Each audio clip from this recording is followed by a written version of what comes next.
40 anos. É esse o tempo que separa a fuga de Moisés do Egito de seu encontro com Deus na sarça ardente. Mas o que aconteceu com ele durante esse longo silêncio? Onde esteve? O que aprendeu? Como sobreviveu? As Escrituras quase não falam desse período, apenas pincelam a cena.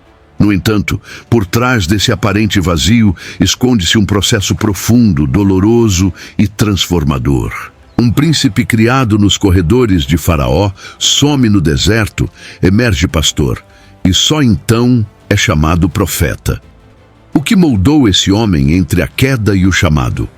O palácio de Faraó oferecia a Moisés todos os privilégios que um príncipe poderia desejar, mas também o colocava em um lugar de profunda tensão interior. Ele conhecia suas origens, sabia que era hebreu, e essa verdade o acompanhava como uma ferida silenciosa. Quando viu um egípcio espancando um de seus irmãos hebreus, algo rompeu dentro dele. A escolha de matar o agressor não foi apenas um ato de justiça impulsiva, foi a explosão de anos de conflito interno, onde identidade, compaixão e indignação se misturaram. O episódio narrado em Êxodo capítulo 2, versículos 11 ao 15, marca o início de uma jornada marcada por perdas, por recomeços e por um silêncio que, embora parecesse vazio, carregava peso e propósito. A fuga para o deserto não foi um plano racional, foi o reflexo do medo cru e imediato. Moisés, que antes andava entre colunas de mármore, agora corria entre pedras e areia, sem destino certo, com o som do seu crime ecoando em sua mente. O medo de ser descoberto era apenas a superfície. O que o consumia por dentro era a culpa. Ele havia tentado defender um irmão e, em vez de ser visto como libertador, foi rejeitado por aqueles que esperava proteger. A frase, "Quem te colocou como juiz sobre nós?", ressoava com dor, pois desmontava qualquer imagem heróica que ele tivesse de si mesmo. Naquela fuga, Moisés perdeu mais que sua posição. Ele perdeu seu lugar no mundo. O Egito, onde havia sido criado, agora o caçava como um criminoso. Seu povo, os hebreus, o rejeitava como estranho. E Deus? Deus parecia calado. Não há registro de nenhuma palavra divina durante sua saída ou nos dias seguintes. E isso talvez tenha sido o mais doloroso. A ausência de direção divina o empurrou para um exílio interior tão profundo quanto o deserto ao seu redor. Ao chegar em Midian, Moisés não encontrou apenas um novo território, mas uma nova fase de sua alma. Cada passo na areia parecia esmagar um pedaço do passado. No entanto, o deserto não o engoliu, o acolheu. E esse acolhimento veio de forma inesperada, por meio de um poço, 7 mulheres ameaçadas e um velho sacerdote estrangeiro. Deus, mesmo em silêncio, estava tecendo uma nova história por trás das cortinas da dor, e Moisés, sem perceber, estava sendo conduzido para longe da culpa e em direção à redenção. É impressionante como os momentos de ruptura podem, na verdade, ser portais de reinício. A fuga de Moisés foi marcada por erros, sim, mas também por um chamado oculto. Ele ainda não sabia, mas aquele deserto que agora parecia seu castigo se tornaria sua escola. O silêncio de Deus não era rejeição, mas o início de um lento e profundo trabalhar, que o prepararia para algo maior do que ele poderia imaginar. Midian, à primeira vista, era apenas um ponto distante no mapa, um lugar para onde se fugia, não para onde se ia por escolha. No entanto, para Moisés, esse pedaço isolado de terra se tornaria um território sagrado de transformação. O que parecia ser apenas uma pausa forçada, na verdade, continha o início de um processo divino. Depois de defender as filhas de Reuel junto ao poço, Moisés foi acolhido não apenas em uma nova terra, mas em um novo modo de vida. O texto de Êxodo capítulo 2 Versículos 16 ao 22 mostra esse momento de transição, quando ele se torna genro do sacerdote midianita e passa a viver como pastor de ovelhas, longe de qualquer trono ou conflito político. Ao aceitar viver em Midian, Moisés mergulhou em uma rotina aparentemente simples e repetitiva, mas é justamente na simplicidade que Deus muitas vezes trabalha com mais profundidade. Cada amanhecer no deserto era um convite ao silêncio, à escuta e ao esvaziamento de si. O homem que outrora foi tratado como príncipe, agora cuidava de animais em um terreno áspero. Esse contraste gritante não era apenas geográfico, era existencial. Midian não o apagava, estava moldando nele uma nova identidade, mais íntima com a realidade e mais próxima do coração de Deus. É possível que Moisés tenha, em muitos momentos, se sentido esquecido. O tempo passava, e com ele, a lembrança do Egito começava a se esvair. Já não era jovem, já não era alguém influente. Midian, nesse sentido, parecia o lugar onde histórias terminavam, não onde se começavam. Mas Deus não trabalha com pressa. E o esquecimento que o mundo impõe, muitas vezes é o palco onde o Senhor prepara seus escolhidos com mais intensidade. O anonimato de Moisés em Midian era, na verdade, a preparação para uma missão que exigiria mais do que coragem. Exigiria obediência forjada no silêncio. A vida ao lado de Zípora e sob a orientação de Reuel ofereceu a Moisés algo que o palácio nunca pôde dar: raízes espirituais profundas. Ele teve contato com uma fé vivida no cotidiano, com a sabedoria de um sacerdote que conhecia os caminhos do deserto, tanto físicos quanto espirituais. Essa convivência moldou seu entendimento sobre liderança, sobre comunidade e sobre o valor de cada pequeno gesto, algo essencial para alguém que um dia conduziria uma multidão pelo mesmo deserto que agora aprendia a conhecer com passos lentos e constantes. Midian, então, não foi um lugar de esquecimento, mas de gestação. Não foi um canto de abandono, mas uma oficina divina. Moisés, embora ainda não soubesse, estava sendo preparado para ouvir uma voz que viria das chamas, mas que só seria compreendida por alguém que aprendeu a escutar no silêncio. E esse silêncio de 40 anos estava prestes a revelar sua importância. Curiosamente, foi fora do Egito que Moisés começou a compreender com mais profundidade o que significava ser hebreu. No deserto, longe das pressões sociais e políticas, ele teve a liberdade de refletir sobre sua verdadeira identidade. Ao nomear seu filho de Gerson, conforme registrado em Êxodo capítulo 2, versículo 22, Moisés expressa algo profundo: sou forasteiro em terra estranha. Essa declaração não é apenas geográfica, é existencial. Ele era alguém entre mundos. Nascido hebreu, criado egípcio, casado com uma midianita. Mas no fundo, o eco de sua raiz hebraica ainda pulsava com força dentro dele. Essa reconexão não se deu por meio de cerimônias ou discursos, mas por experiências vividas no anonimato. O cuidado com a família, o respeito à fé de seu sogro, a contemplação do céu estrelado do deserto. Tudo isso contribuía para que Moisés reencontrasse o Deus de seus antepassados. O mesmo Deus de Abraão, de Isaque e de Jacó, agora parecia estar mais próximo na quietude de Midian do que nos salões ornamentados do Egito. Era como se, ao se afastar de tudo que o definia externamente, Moisés finalmente começasse a descobrir quem ele era, de fato. Esse processo de redescoberta não foi rápido nem fácil. Envolve confrontar dores antigas, reconhecer escolhas erradas e lidar com o vazio deixado pelo distanciamento do povo e da missão. Mas Deus trabalha mesmo quando o homem acha que está parado. E no caso de Moisés, cada dia em Midian era um convite à cura. curar as fraturas internas causadas pela rejeição, pela culpa e pela frustração de sonhos não realizados. E nesse ambiente, ele foi sendo restaurado, ainda que sem perceber plenamente. A espiritualidade hebraica de Moisés foi sendo refinada no deserto, não por meio de rituais elaborados, mas através de uma vida simples, marcada por fidelidade no pouco. Ele aprendeu a ouvir mais do que falar, a servir mais do que liderar.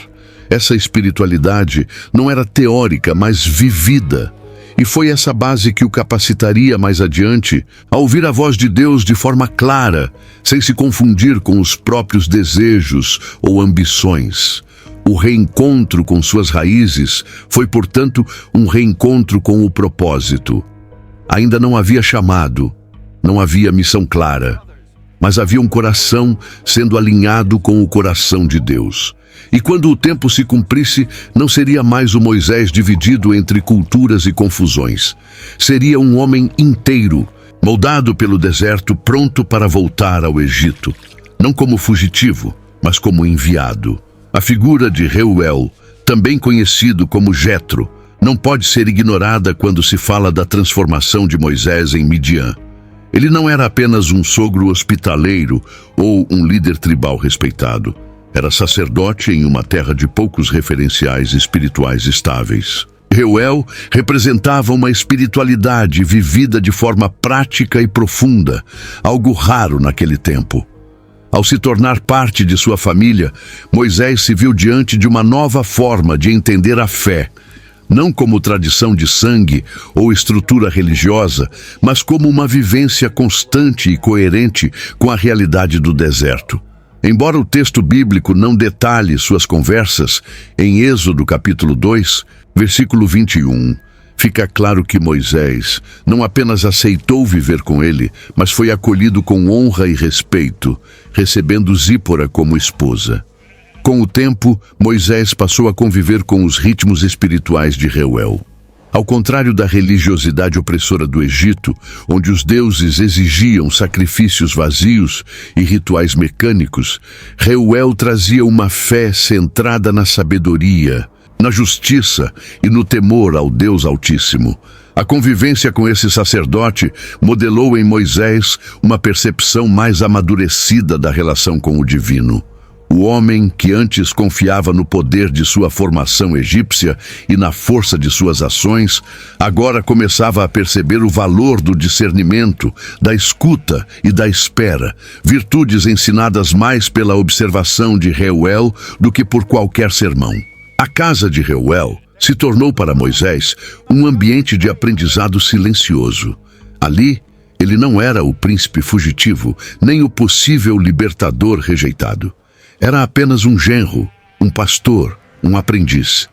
A forma como Reuel liderava sua casa, conduzia sua comunidade e demonstrava reverência a Deus, ensinava sem palavras. Foi nesse contexto que Moisés começou a compreender que a autoridade espiritual não vinha de títulos, mas de coerência de vida.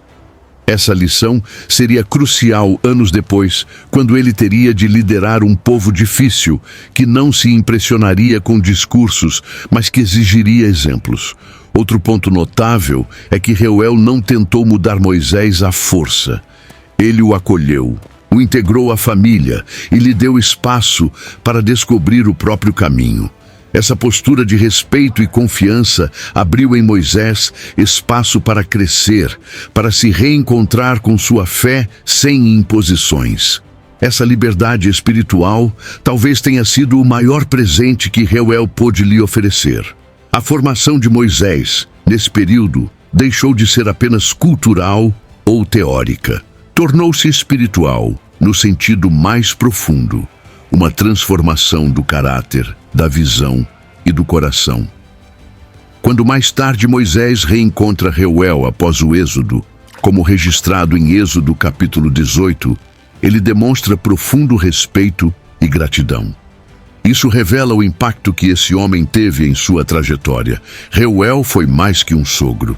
Foi uma figura paterna, que ajudou a restaurar em Moisés a esperança de que era possível viver uma fé autêntica, mesmo longe das instituições religiosas formais.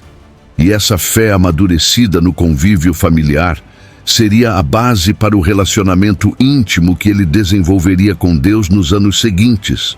O deserto foi o maior professor de Moisés. A areia, o vento, o sol escaldante e as noites frias não ofereciam conforto, mas moldavam caráter. O homem que havia sido treinado entre sábios egípcios, que conhecia as artes da guerra e da administração, agora precisava aprender a guiar ovelhas e não soldados. Essa mudança de cenário e de função não era uma simples alteração de atividade, era uma desconstrução profunda de quem ele havia sido. Em Atos dos Apóstolos, capítulo 7, versículo 29, é mencionado que Moisés se refugiou em Midian e ali teve 2 filhos. Esse detalhe, colocado dentro do contexto do deserto, mostra como a vida se tornava mais simples, mais centrada, mais silenciosa. Pastorear ovelhas exigia atenção constante, paciência ininterrupta e um senso aguçado de direção. Ovelhas são animais frágeis, teimosos e dependentes. Liderá-las pelas trilhas áridas e escassas do deserto exigia mais do que força, exigia sensibilidade. E foi nessa nova função que Moisés começou a entender que liderança verdadeira não se impõe. Ela cuida, ela observa, ela conduz sem estardalhaço. Essa sensibilidade seria essencial para alguém que, décadas depois, guiaria um povo inteiro pelo mesmo caminho. Cada dia com as ovelhas era um ensaio para algo maior, mesmo que ele não tivesse consciência disso naquele momento. A humildade foi um fruto inevitável dessa estação. O orgulho do palácio, mesmo que não fosse evidente, foi sendo arrancado aos poucos. Não havia servos, nem roupas finas, nem conselhos de sábios egípcios. Havia apenas a natureza implacável e um rebanho que precisava sobreviver. O silêncio do deserto foi lapidando Moisés por dentro, desfazendo a imagem que ele talvez ainda carregasse de si mesmo como alguém importante. Era necessário que toda pretensão fosse esmagada, para que apenas o essencial permanecesse. E esse essencial era a capacidade de ouvir a Deus, ouvir ao próximo, ouvir ao próprio coração. É importante observar que, no deserto, Moisés teve tempo. Tempo para pensar, para se arrepender, para reaprender. Em um mundo onde tudo era imediato, Midian oferecia a lentidão como método de cura. A repetição das tarefas, a solidão entre os vales e a rotina inalterada pareciam castigos, mas eram bálsamos. Eles davam espaço para que a alma se realinhasse. Essa experiência não pode ser romantizada, pois foi dura, dolorosa e longa. No entanto, foi nesse solo árido que brotou a mansidão que Deus valorizaria tanto em Moisés, a ponto de o descrever como o mais manso de toda a terra, como está em Números capítulo 12, versículo 3. O palácio formou o corpo de Moisés, mas foi o deserto que formou sua alma. E essa alma quebrantada, treinada na humildade e forjada no serviço diário e silencioso, estava sendo preparada para algo que nem ele imaginava. O pastor de ovelhas, aos olhos do mundo, era ninguém. Mas aos olhos de Deus, estava pronto para se tornar instrumento de libertação. Durante os 40 anos em Midian, não há qualquer registro de que Deus tenha falado com Moisés.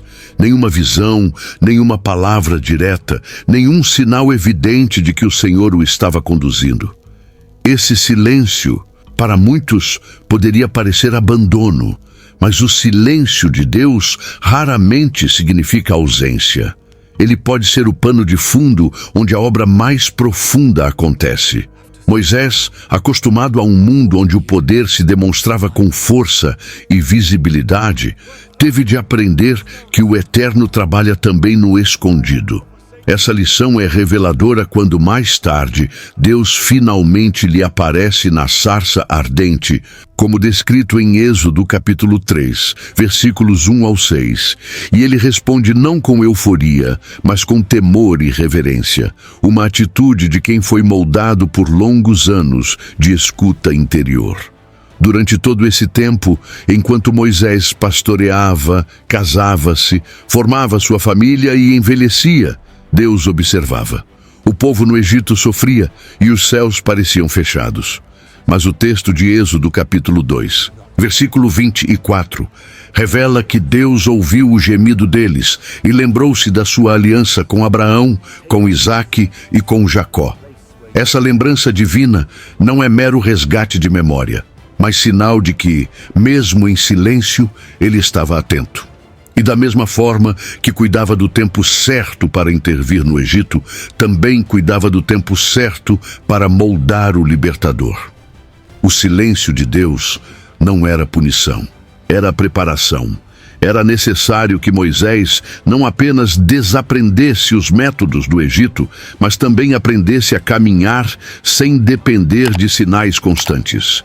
A fé verdadeira é aquela que se mantém viva, mesmo quando não há respostas, quando o céu permanece calado.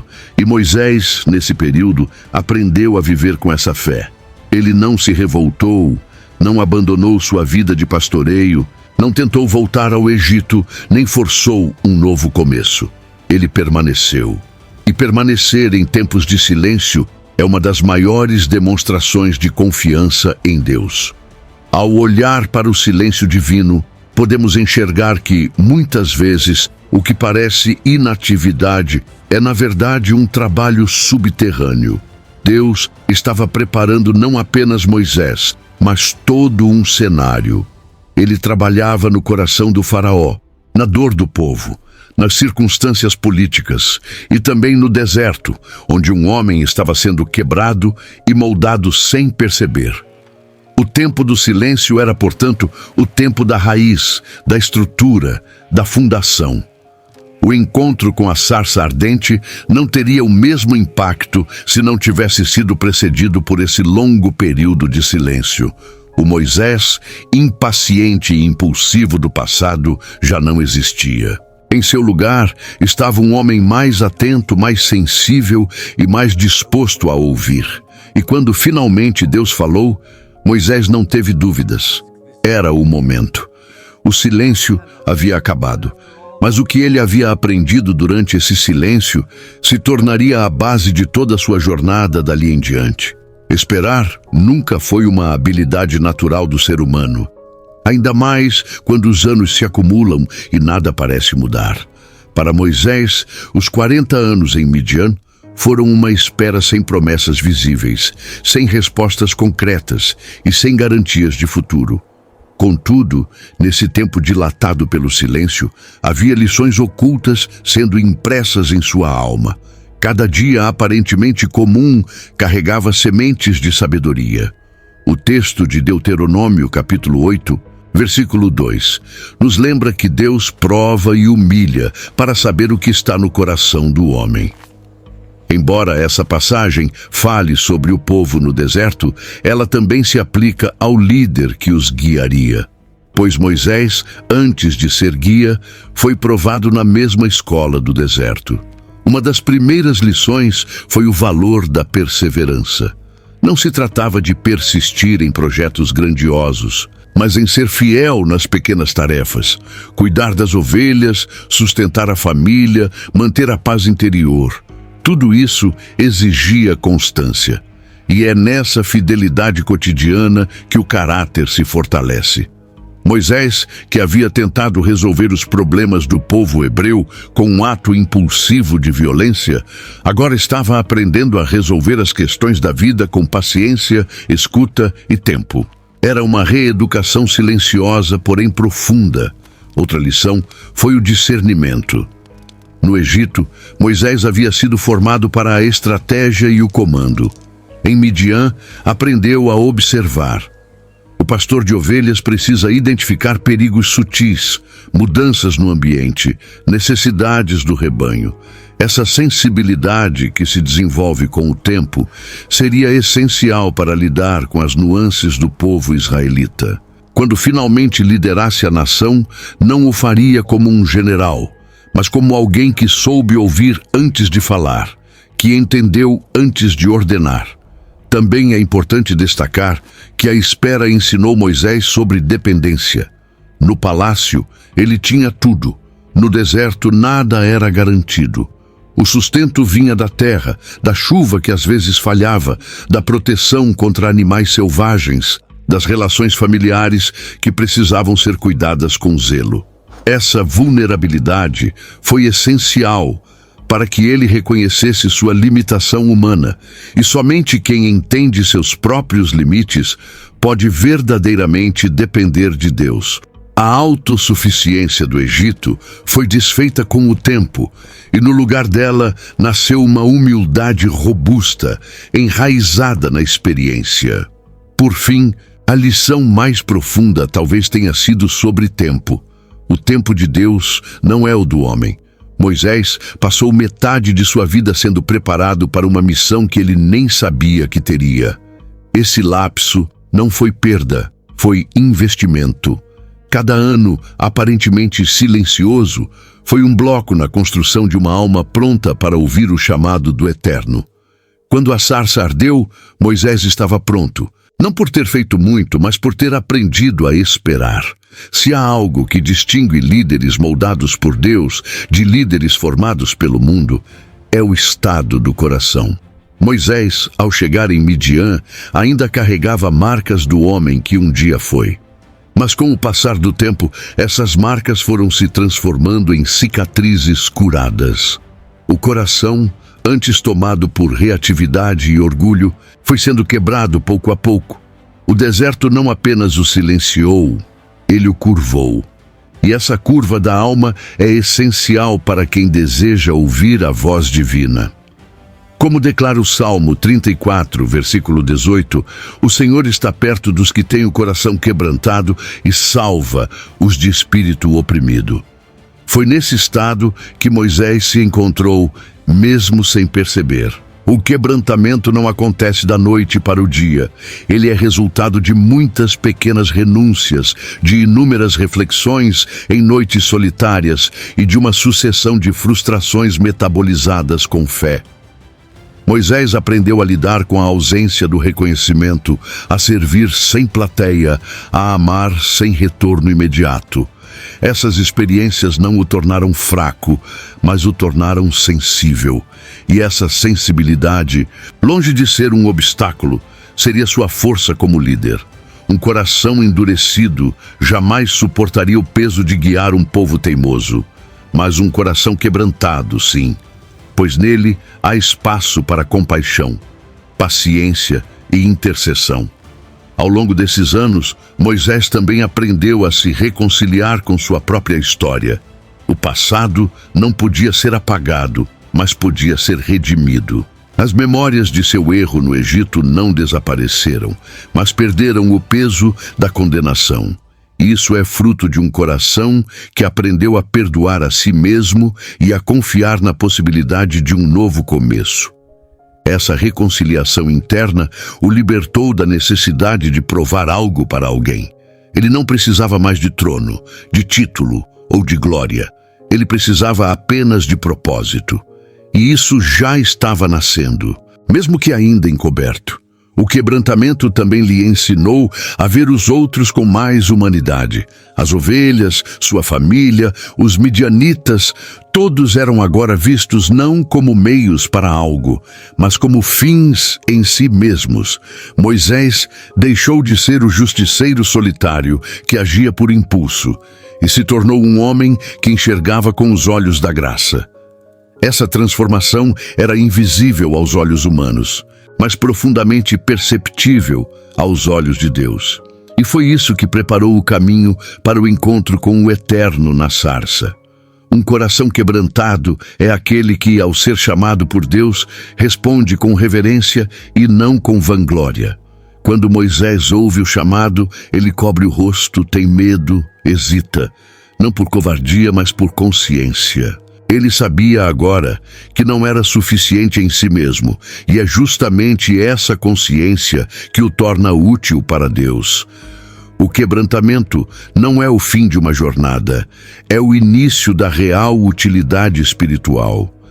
Enquanto o passado parecia enterrado nas areias do Egito, Moisés construía silenciosamente uma nova vida em Midian. Entre as pedras e o silêncio do deserto, ele formou uma família. Casou-se com Zípora, filha de Reuel, e teve filhos. Essa etapa de sua vida, muitas vezes negligenciada em algumas leituras apressadas, é profundamente reveladora.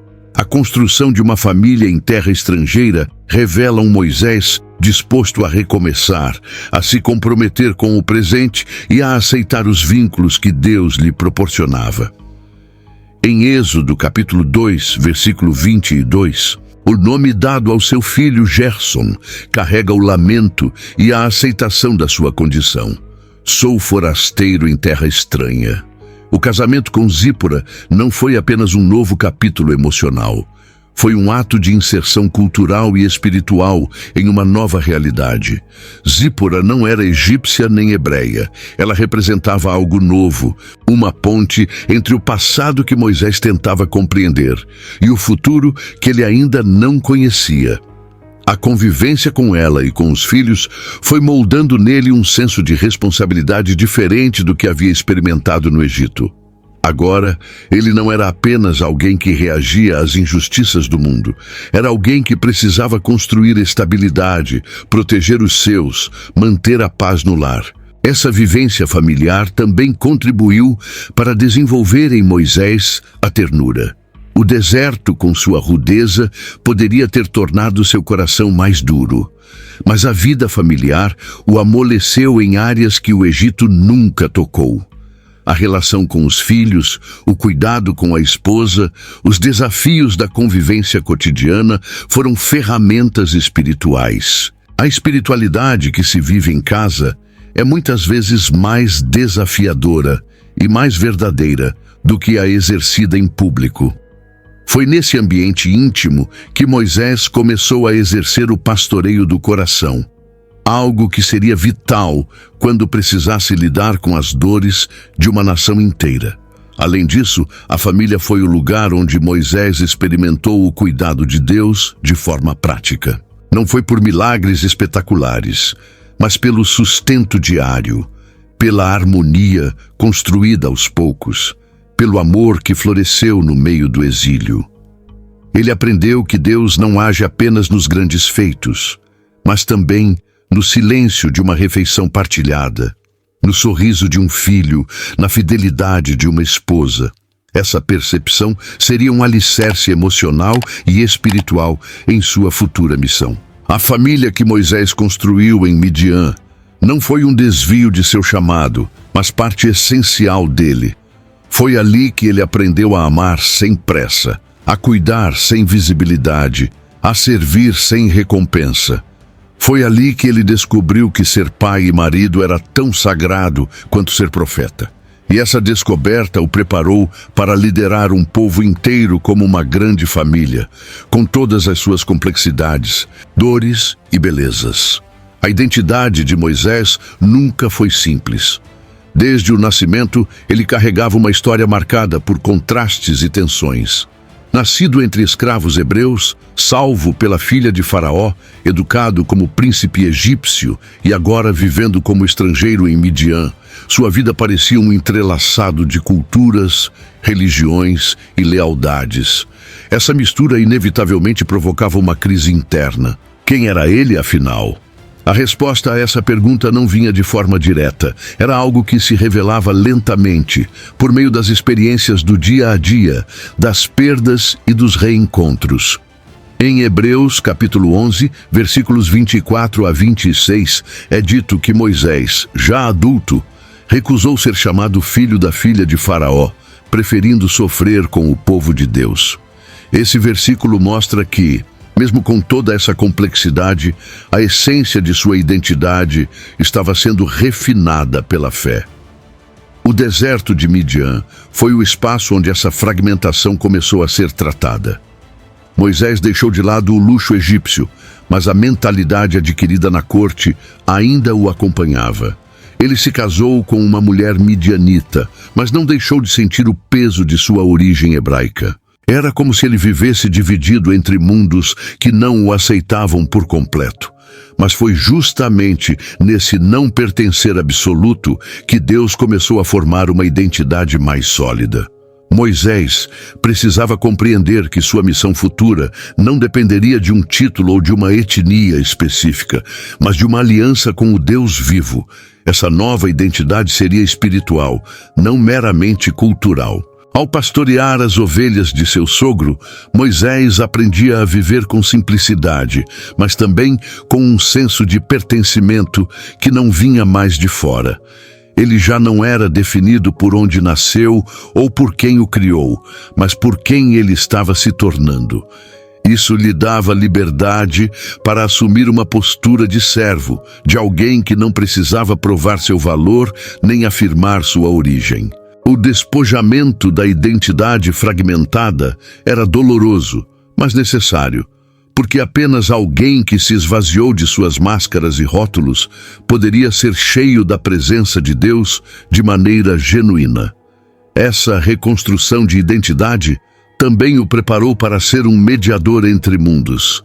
Como alguém que conhecia o Egito por dentro, mas pertencia ao povo hebreu por sangue, e que havia sido acolhido entre os midianitas, Moisés estava sendo capacitado a transitar entre realidades diversas. Ele não pertencia inteiramente a nenhum desses grupos, e por isso mesmo podia falar com autoridade e empatia a todos eles. O seu distanciamento permitia uma visão mais ampla, e essa visão seria essencial para sua futura missão de liderança. Quando finalmente Deus o chama na sarça ardente e diz: "Eu sou o Deus de teu pai, o Deus de Abraão, o Deus de Isaque e o Deus de Jacó", conforme registrado em Êxodo capítulo 3, versículo 6, Moisés se cobre com o manto da reverência. Nesse momento, a fragmentação se encontra com a revelação. Deus não o vê como um homem dividido, mas como alguém preparado. A sua identidade, enfim, não estava mais nos títulos ou nos traços culturais, mas na escolha divina de usá-lo como instrumento. Viver a fé em anonimato é um dos maiores testes de sinceridade espiritual. Sem público, sem reconhecimento, sem aplausos, apenas a alma diante de Deus. Foi nesse cenário que a espiritualidade de Moisés floresceu. Diferente dos líderes religiosos do Egito, que exerciam sua fé em templos majestosos e rituais públicos, Moisés desenvolveu sua comunhão com Deus entre pedras, ovelhas e silêncio. A ausência de um altar visível não impediu que sua vida se tornasse um sacrifício diário. Como mencionado em Romanos, capítulo 12, versículo 1, a verdadeira adoração é oferecer a si mesmo como sacrifício vivo, santo e agradável a Deus. E Moisés, no deserto, se oferecia assim todos os dias, mesmo sem perceber. Essa espiritualidade discreta foi moldada na rotina. Orar não era um evento, era parte do pastoreio. Pensar nas promessas de Deus não acontecia em assembleias, mas enquanto caminhava por trilhas desconhecidas. A fé que Moisés vivia não buscava experiências extraordinárias, mas estava enraizada na fidelidade às pequenas coisas. E essa fidelidade, silenciosa e contínua, era o que construía um alicerce sólido para algo que viria a ser muito maior. Foi nesse anonimato que ele aprendeu a reconhecer a voz de Deus sem confundi-la com as próprias ambições. Além disso, o anonimato libertava Moisés da vaidade. No Egito, ele havia experimentado os holofotes. Agora, vivia longe dos olhos do mundo. Isso o impedia de usar a fé como instrumento de autopromoção. Sua espiritualidade não tinha testemunhas humanas, e por isso era mais autêntica. Ele não orava para impressionar, nem servia para ser visto. Servia porque cria. Essa fé despretensiosa é muitas vezes ignorada, mas é a mais poderosa. pois quando finalmente Deus se manifesta, ele não escolhe os altares dourados do Egito, mas uma sarça no meio do deserto, onde o coração já estava preparado. Outro ponto importante é que, mesmo sem uma revelação direta durante esse tempo, Moisés manteve sua devoção. Ele não precisava de sinais para continuar crendo. Isso mostra uma espiritualidade madura, não dependente de estímulos emocionais, mas ancorada em convicções profundas. A fé de Moisés não era volúvel, era perseverante. E essa perseverança o tornou sensível ao sagrado, a ponto de perceber que havia algo diferente naquele arbusto em chamas. Algo que poderia ter passado despercebido por olhos menos treinados pela solitude. Quando o anonimato termina e o chamado se manifesta, Moisés não reage com orgulho. Ele hesita, teme, recua, e isso mostra o quanto sua espiritualidade foi purificada. Ele não busca a missão por vaidade, mas a recebe com temor. Isso só é possível porque, no deserto, sua fé foi refinada longe dos olhos humanos. E é justamente essa fé, cultivada no escondido, que Deus valoriza e usa de forma poderosa.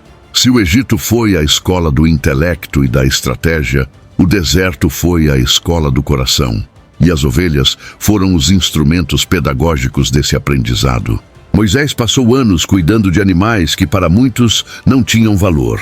No entanto, essa tarefa simples ensinou lições que nenhum mestre egípcio teria condições de transmitir.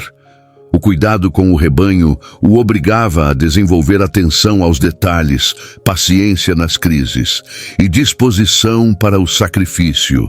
Em João capítulo 10, versículo 11, Jesus se define como o bom pastor que dá a vida pelas ovelhas. E embora essa fala venha séculos depois, o princípio já estava sendo plantado em Moisés. A liderança verdadeira nasce do cuidado, não do controle. As ovelhas, com sua fragilidade, ensinaram Moisés sobre empatia. Ele precisou entender que nem sempre o rebanho se comportaria como esperado, e que a força não era o melhor caminho para conduzir, mas sim a constância e a firmeza. No Egito, o comando vinha com ordens e punições. No deserto, vinha com cajado e presença constante. Moisés aprendeu que liderar é caminhar junto, não apenas apontar o caminho. Essa convivência diária com os animais ajustava seu ritmo, quebrava sua impaciência e o treinava para o tipo de liderança que Deus valorizava. Além disso, o pastoreio expôs Moisés à realidade da proteção. As ovelhas estavam sempre vulneráveis, lobos, penhascos, escassez de água. Era seu dever prever, proteger, prover. Esse senso de responsabilidade silenciosa e contínua forjou nele um zelo que não se adquire nos corredores do poder. Ele se acostumou a colocar a segurança do outro acima do próprio conforto, algo essencial para alguém que mais tarde intercederia pelo povo diante de Deus, mesmo quando este povo o traía e murmurava. Também foi com as ovelhas que Moisés aprendeu sobre direção. Elas se perdiam com facilidade e ele precisava conduzi-las de volta. Esse processo exigia sensibilidade, não pressa. Aprendeu a reconhecer os sinais do rebanho, a antecipar desvios, a corrigir com firmeza e amor. Essa habilidade o preparou para lidar com a instabilidade emocional e espiritual do povo hebreu. Moisés sabia que conduzir pessoas não seria mais fácil do que conduzir ovelhas, mas também sabia que o mesmo princípio se aplicava: presença, paciência e perseverança. Por fim, o que o Egito não ensinou, as ovelhas ensinaram com profundidade. A verdadeira liderança não é imposta, ela é conquistada no dia a dia, no esforço constante de guiar, proteger e servir. Moisés não sabia que estava sendo treinado, mas Deus sabia. Cada lição silenciosa com o rebanho era uma preparação estratégica para o rebanho maior que viria. E o cajado que ele usava com os animais, um dia seria estendido sobre as águas do mar. Enquanto Moisés vivia o anonimato no deserto, um outro drama se intensificava a milhares de quilômetros dali. No Egito, os filhos de Israel gemiam sob o peso da escravidão. Cada chibata, cada jornada de trabalho exaustivo, cada criança arrancada de sua mãe eram ecos de dor que subiam aos céus. Ainda que não houvesse aparente resposta imediata, o clamor não passava despercebido aos olhos do Altíssimo. O texto de Êxodo, capítulo 2, versículo 23, declara que os filhos de Israel gemiam por causa da servidão e o seu clamor subiu a Deus. Essa afirmação revela que o silêncio divino não era indiferença. Era parte do tempo perfeito de Deus. Enquanto os israelitas pediam socorro, o céu parecia fechado. Mas a ação divina estava em andamento, invisível aos olhos humanos, mas ativa em cada detalhe. O Senhor não apenas ouvia, ele agia silenciosamente, forjando no deserto o líder que responderia ao clamor. Moisés não sabia do que acontecia no Egito, e os hebreus ignoravam o preparo de Moisés. No entanto, Deus estava entrelaçando essas duas histórias num mesmo propósito redentor. Isso nos ensina que o tempo de Deus é um tecido de precisão invisível, onde ele une sofrimento e preparação, desespero e esperança. O clamor dos hebreus também nos revela algo sobre a relação entre sofrimento e intervenção divina. O sofrimento, embora não desejado por Deus, muitas vezes precede as grandes ações dele. Foi o caso no Egito, e tem sido o caso em muitas jornadas espirituais. O Senhor, em sua soberania, espera o tempo exato em que o clamor não é apenas por alívio, mas por transformação. E foi esse tipo de clamor que alcançou os céus.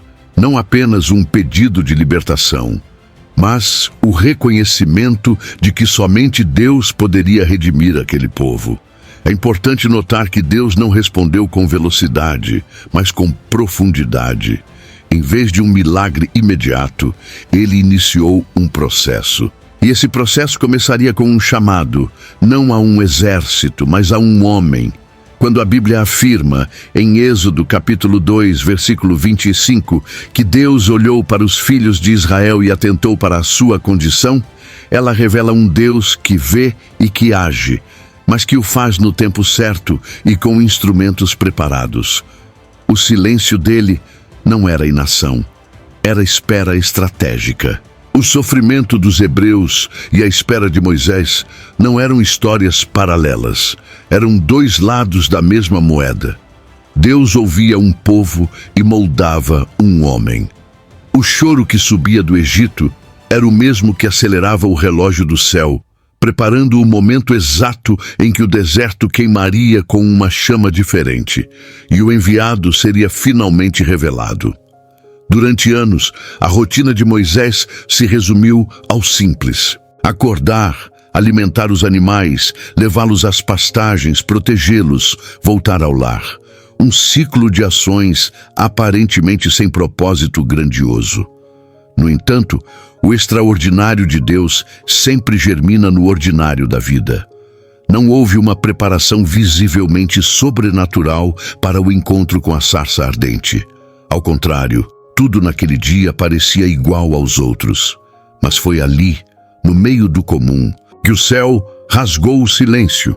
Êxodo capítulo 3, versículo 1, relata que Moisés apacentava o rebanho de Jetro e levou o rebanho atrás do deserto. Foi nesse deslocamento rotineiro que Deus o encontrou. Esse detalhe é crucial. O atrás do deserto não era apenas uma localização geográfica, mas uma metáfora espiritual. Moisés já estava distante de tudo que antes o definia, e agora se aprofundava ainda mais na solidão e no anonimato. É nesse lugar onde os olhos humanos não alcançam que Deus frequentemente escolhe se revelar.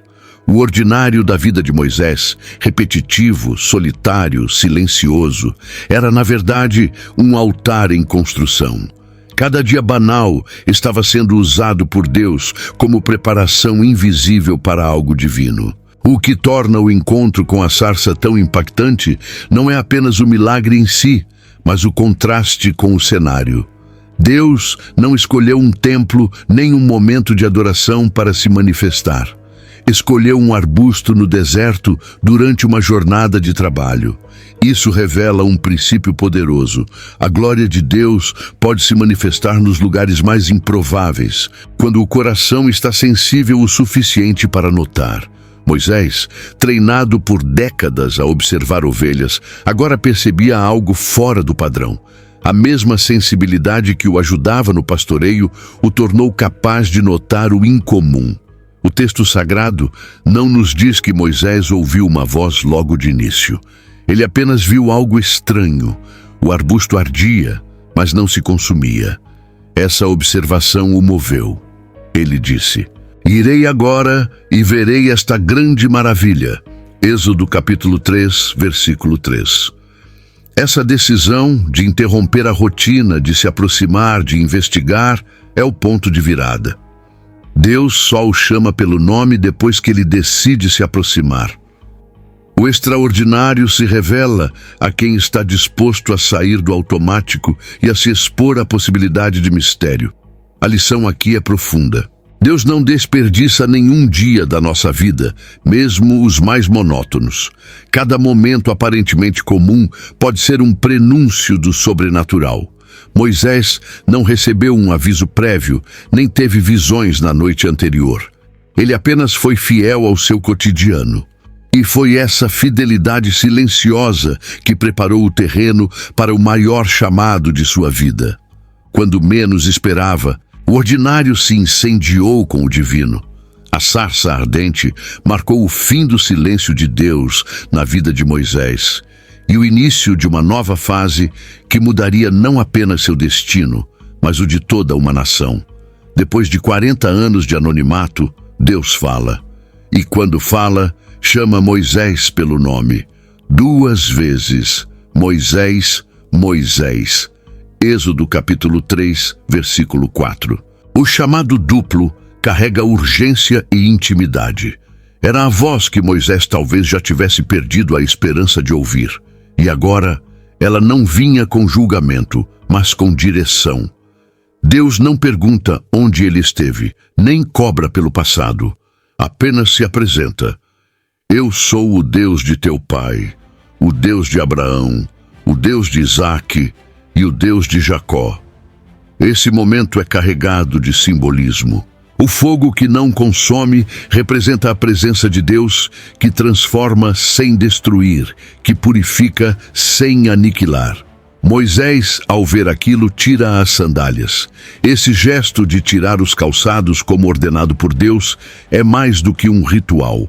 É um reconhecimento de que ele está pisando em terreno sagrado.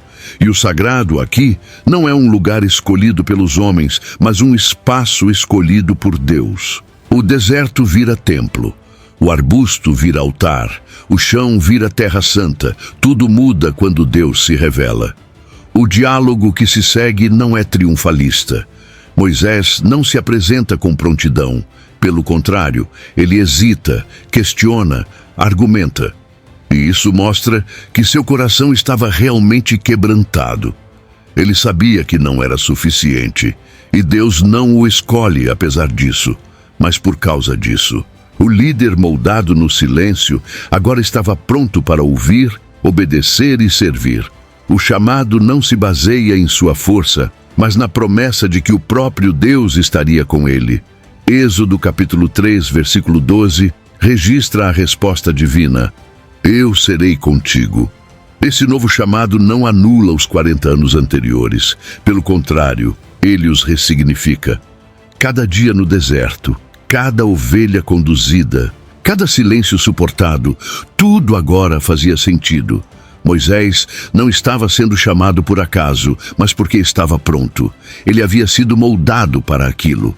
Deus não busca os mais preparados tecnicamente, mas os mais disponíveis espiritualmente. E Moisés, com todos os seus medos e limitações, era agora o escolhido. Não porque era forte, mas porque sabia que não era. O silêncio de Deus terminou com um chamado, Mas esse chamado não era o fim da espera, era o início de uma missão.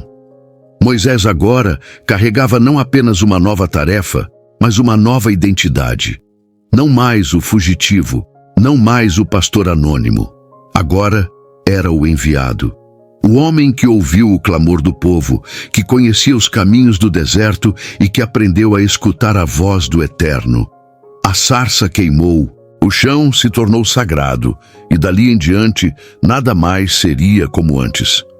Quantas vezes a vida nos leva ao deserto e achamos que Deus se esqueceu de nós? Compartilhe nos comentários. Qual foi o seu deserto mais marcante? E o que ele lhe ensinou? Envie este vídeo para alguém que também precisa entender que o silêncio de Deus nunca é o fim da história. E, se sentir que este conteúdo falou ao seu coração, inscreva-se. Ainda há muito a revelar nas entrelinhas da Bíblia.